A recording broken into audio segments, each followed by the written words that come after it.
O presidente Lula voltou a defender o livre comércio, o multilateralismo e uma relação civilizada entre o mundo em resposta ao tarifaço do presidente norte-americano Donald Trump. Juntos, nós somos muito fortes, declarou o presidente brasileiro nesta quarta-feira durante a abertura da 9ª Cúpula Anual da Comunidade dos Estados Latino-Americanos e Caribenhos, a CELAC, em Honduras. Eu acabo de ver uma notícia, os Estados Unidos acabam de taxar a China em 125%. Em 125%. E tentou reduzir todas as outras taxações em 10%, dando 90 dias de prazo para que se faça a negociação. O que está por detrás disso? É colocar fim ao multilateralismo e tentar fazer as negociações individuais. É o protecionismo elevado às últimas consequências. É preciso que o multilateralismo seja a base da nossa ação. O que nós precisamos é aprimorar a nossa relação. É conversar mais, é tentar ver aonde que a gente pode estabelecer mais acordo comercial, mais acordo político, mais acordo cultural, mais acordo entre nossas universidades.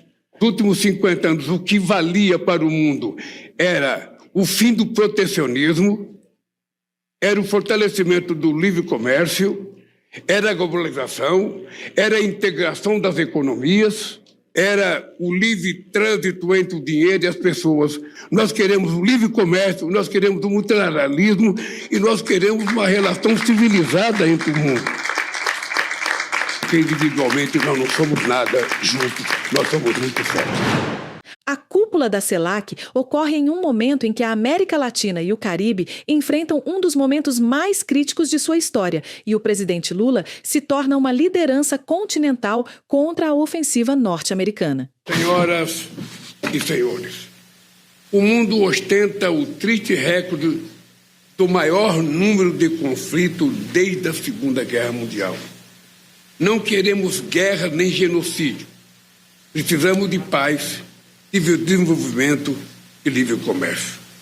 Manter a América Latina e o Caribe como zona de paz significa trabalhar para que o uso da força não se sobreponha à resolução pacífica de conflitos. O multilateralismo é abalado cada vez que silenciamos ante as ameaças à soberania dos nossos países da região. Não podemos nos omitir em face do embargo a Cuba, das sanções contra a Venezuela e do caos social no Haiti.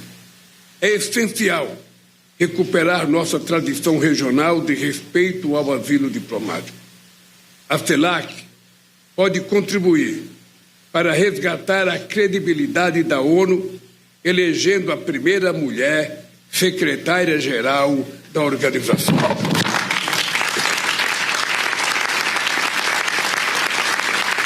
Para Lula, as tarifas arbitrárias de Trump desestabilizam a economia mundial e, por isso, a América Latina e o Caribe precisam redefinir seu lugar na nova ordem global que se descortina. O terceiro tema de interesse comum é nossa integração econômica e comercial. Quanto mais forte e unidas estiverem nossas economias, mais protegidos estaremos contra ações unilaterais. Em 2023, o comércio entre países da América Latina e Caribe correspondeu a apenas 14% das exportações da região. O volume de comércio anual que o Brasil mantém com os países da CELAC é de 86 bilhões de dólares, maior do que temos com os Estados Unidos e próximo do que possuímos com a União Europeia. Precisamos promover o comércio regional de bens e serviços, sua diversificação e crescente facilitação. Para ampliar nosso intercâmbio, meu governo está determinado a reativar o convênio de pagamentos e crédito recíproco da LAD e expandir o sistema de pagamentos em moeda local. Integrar rede de transporte, energia e telecomunicações reduz distância, diminui custos e incentiva a sinergia entre cadeias produtivas. O Brasil vem impulsionando 5 rotas de integração sul-americana que vão unir o Caribe, o Atlântico e o Pacífico. Fortalecer as instituições financeiras regionais, como a CAF, o Banco de Desenvolvimento do Caribe e o Funplata, é fundamental para garantir que esses projetos saiam do papel. Terei prazer em receber os líderes caribenhos em Brasília no mês de junho, para aprofundar esse debate na segunda cúpula Brasil-Caribe. No segundo semestre, o Brasil assume a presidência do Mercosul com o objetivo de assinar o Acordo de Livre Comércio com a União Europeia. Em seu discurso, Lula afirmou a necessidade da cúpula criar alternativas para acordos dentro da CELAC. O grupo, criado em 2010, impõe que as declarações presidenciais e ministeriais sejam aprovadas por consenso entre todos os países e enfrenta dificuldades para chegar a um consenso por causa de países como Argentina e Paraguai, que são alinhados ao governo Trump. Também atuaremos na presidência brasileira do Mercosul para assinar um acordo com a União Europeia e estreitar os laços com os países centro-americanos. Nossa integração é uma tarefa inadiável que não deve ficar à mercê de divergências ideológicas. Por isso, é chegada a hora de enfrentar o debate sobre a regra do consenso. Mesmo que reconhecemos seu mérito de forjar convergência, é inegável que hoje ela tem gerado mais paralisia do que unidade, transformando-se em verdadeiro direito de veto. As inúmeras notas de rodapé, incluídas em declarações recentes, mostram que a expectativa da uniformidade é irrealista. Existem exemplos em outras regiões nos quais podemos nos inspirar. Para analisar essa questão, surgir a constituição de um grupo de trabalho que possa apresentar recomendações até a próxima cúpula.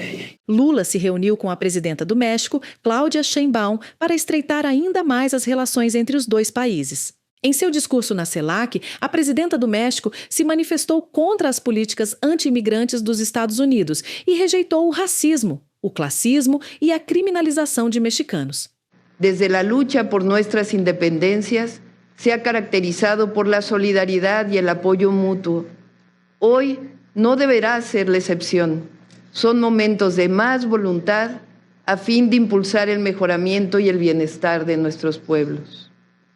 No puedo dejar de mencionar la necesidad de cooperar en la atención a la movilidad humana desde una perspectiva humanista. Nuestra posición histórica ha sido que la forma más humana y con mayores resultados es la de atender las causas estructurales de la desigualdad, desempleo y violencia que provocan el fenómeno de la migración. Rechazamos el racismo, el clasismo, la violación a los derechos humanos y la criminalización de hermanos de nuestro continente que por alguna causa han tenido la necesidad de emigrar hacia el norte. Para nosotros, las y los mexicanos migrantes son héroes y heroínas que cuidan de sus familias en México, pero que también sostienen una buena parte de la economía de los Estados Unidos. A deportação de latino-americanos pelos Estados Unidos também foi fortemente questionada pelo presidente da Colômbia, Gustavo Petro, que fez um forte apelo para que a América Latina se levantasse contra as medidas de Donald Trump. Não é diálogo, é imposição, declarou.